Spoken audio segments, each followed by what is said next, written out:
two teams will be playing for the first and second placing for the whakataitai. Ka piki ki te taumata. Moana Kenwoody spoke with us yesterday, who is Kuao. Ai, ko taua nama Pangiri. whitu anō. And an attempt at the tupu. Pulled that up because there was a slight opening for them.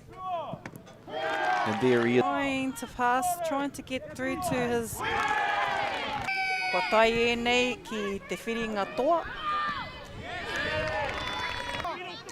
Kaha.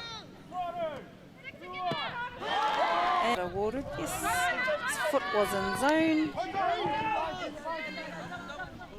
Player Anahera Eru Sola. And there she goes.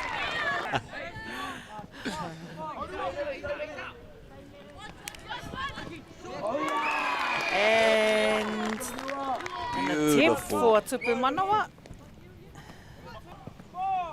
Serenity Mill Simpson there. Had mai te whānau. There's Anahira again with the key, and then following it through to Mātakitaki in the middle. Kahukura.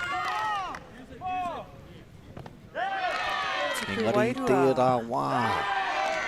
Ready for that challenge. And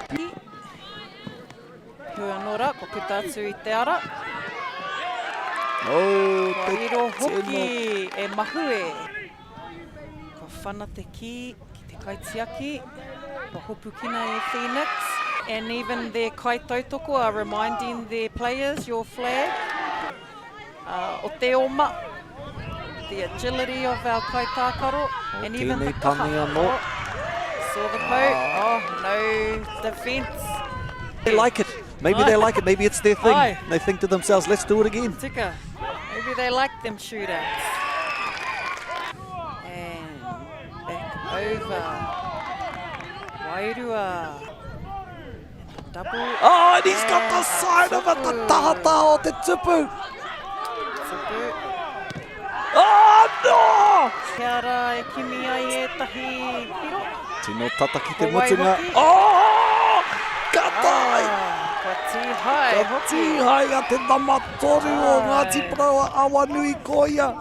Koia I tihai nā tā te Panepane. O aho aroha mai, mahue. Ko mahue tēnā.